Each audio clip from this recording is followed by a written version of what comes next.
All right, I got to do this video over again because I said 1978 instead of 1968. It's amazing when you're older and you say something, uh, what you're thinking and what comes out are two different things. Cognitive decline. I know I'm starting to decline, and this is sort of about cognitive decline. Now, this morning, as soon as the sun started coming up, I shot out to go to Walmart, and I'm cutting across the shortcut, and it's a wooded area. They took all the trees down so the homeless don't camp there. And as I'm walking through, there's still trees in front of me, and through there I see something glowing red way down in the city, like a fire. And I can't get a good view at it because there's so many trees, and I'm looking through leaves. And then I look up and I see that the clouds are edged with red. I go, oh, okay, the sun's coming up. It's behind me. The pollution in the air has been really bad.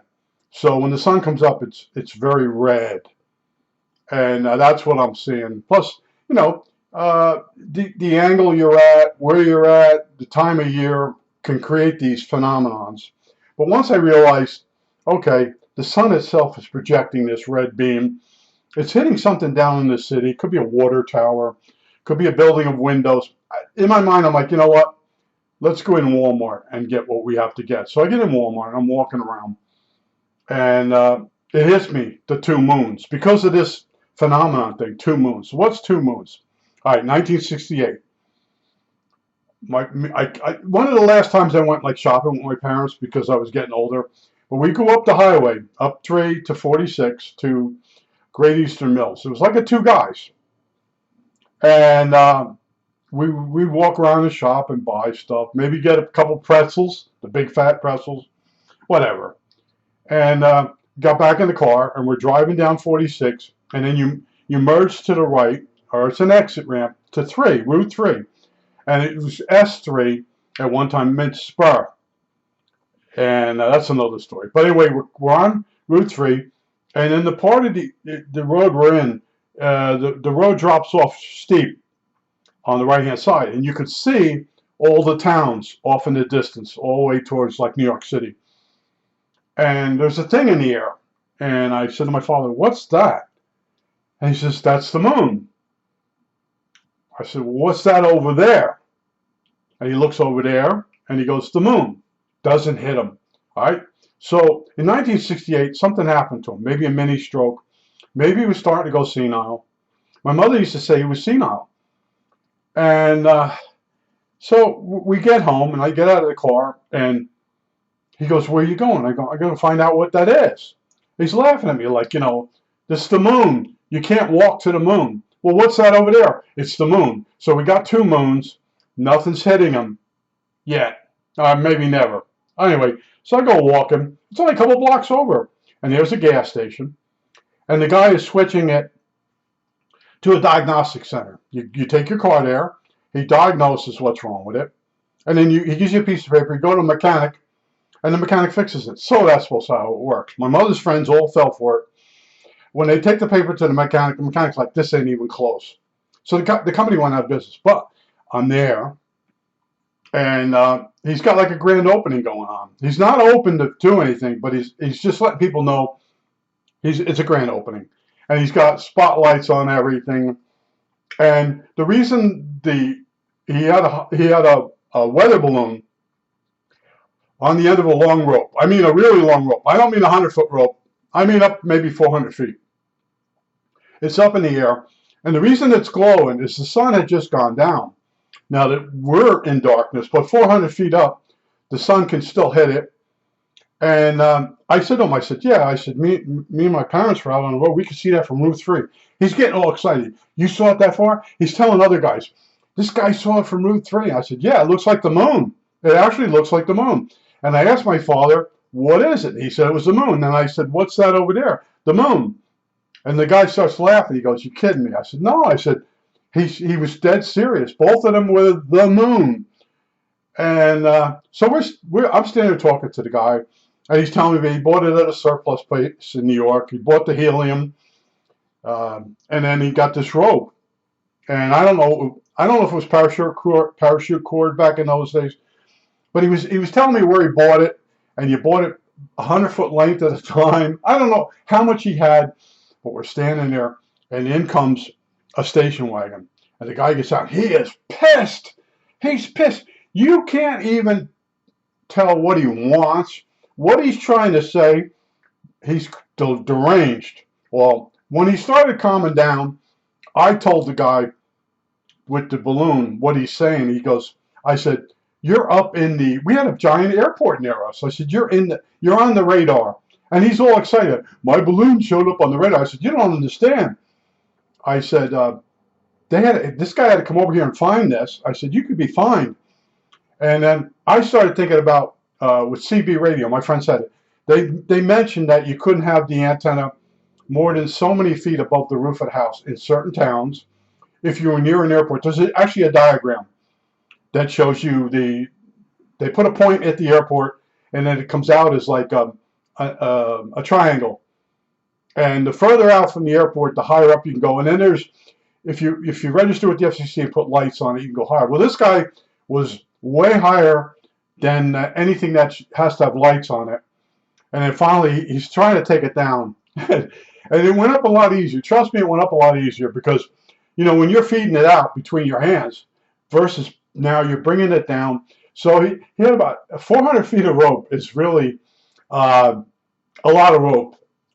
And also, if you ever done a little helium balloon, even if you put thread on it, at some point as it's going up, the weight of the thread won't let the balloon go any higher. I don't know if you've ever done those things. There's a way of taking a helium balloon in the kitchen or any room, and you put a piece of string, then a piece of paper, and you cut the paper a little at a time, and you can get the balloon to equalize in the middle of the room. Just try it. It's one of those experiments. So anyway, yeah, so I left there. So I come home and I said to my father, yeah, I said, the gas station, the guy's got a weather balloon up there for advertisement, and you know, it's helium. I tell him also, he's looking at me like I'm fucking lying. He's going to double down now. Both those things were the moon. So this morning it hit me. That's when it started. My mom would I didn't understand when somebody called someone senile, but he started getting weird. And it got worse over the years. And at some point he went to the doctor, found out he really wasn't hearing good. And he kept telling me I mumbled. And I was getting detention at school because the teacher says I was talking too loud. And I still do. My hearing's gone now. But anyway, it's some of the funny stuff that happened. But my father, he got strange. He was a nice guy and everything. But he would double down on the most dumbest stuff. And my mother, the two of them. And they tell you, when you look back on your parents, you say, boy, they were a lot smarter than, nah, sorry. They made a lot of bad decisions. I think I told you about the refrigerators and stoves. One of my mother's relatives come over. Gee, that's such a nice refrigerator. Mine isn't really working right. So my mother would give them the refrigerator and buy another one. My father would have to buy another refrigerator, and my mother would give a perfectly good refrigerator away. And then we find out they sold it. They did this more than once to my mother. And my mother would say, man, I gotta be, yeah, you are stupid. If they get you once, they're your brothers and sisters. And when you used to share a room with them, they used to steal your stuff. And you don't think that when they become an adult that they're going to change? Or you think they are going to change? But it's so funny, the two moons. Yeah, my father doubled down on that. There's two. Is it Alderaan? In Star Wars, it has two moons or two suns. Yeah, I'm walking back and I'm thinking about it. I got to tell them about the two moons. You know, we're on Route 3 and you couldn't see our house from there unless you put like a light on it and lit it. But you're off in the distance. You can see like 3 towns. You can see Lyndhurst, Nutley, Belleville, and what's the next one over? And part of Newark. Yeah. Anyway, it's the moon. What's that over there? It's the moon. Yeah. Yeah. Okay. Yeah. And I worry about going senile. I really do. I feel I'm slipping, and there's nothing I can do about it. You know, I stay busy. I try to do a lot of reading, but these things come back to me. And I would be watching a program, and my father would have me keep repeating me, what did he say? What did he say? They mumble. And then he went and got his ears tested, He had 50% hearing loss, and then he wouldn't do nothing about it. He made believe it wasn't there. All right, it's called the what is it called? The river in Egypt, the Nile. Okay, there's a joke for you, the Nile. And that guy I used to walk with, the secret smoker, he was starting to do stuff. He saw a tree in the park. When did they put that there? That tree's been there 35, 40 years. And I just said to him to stop him. He kept dwelling on it. I said, no, I said, you just retired. You're going to see stuff that you never saw before. And then I listened to him for I don't know how long. They put a light up at the corner, a traffic light. Oh, when I was a kid, there was no traffic lights. On and on. Every time we go by it, he'd do that. Then one day we're going by it, and he walks over and he touches the pole, and he looks at me. He goes, "When did they put this in?" And I'm like, "Oh no." So I said, I thought he was kidding around. He wasn't kidding around. I said, well, let's walk home a little bit. And I said, we'll turn around and look back. And we walked down, and this is right up from our house. We turned around and looked back on it. It didn't help. Well, when did they put that in? I'm like, I said, I don't know what to tell you. I said, you're noticing stuff that you never noticed before because you're always worried about work. That's why I just kept repeating that to him. But I just want to tell you about the two moons. So what's that over there? It's the moon. What's that over there? Moon. Then he got mad when I came back and told him it was a weather balloon. And then the airport guy showed up. It was on the radar. Hilarious stuff. But this is what happens to me because you would come down with the car and you just say, well, you wouldn't think about going walking to see if you can find it. And I do. I don't want to hear that story at the dinner table. If my father would tell a story and you don't have the answer because you don't know. There were two moons in the sky one night. I saw it. There were two moons. And this is what you go through with these knuckleheads on YouTube.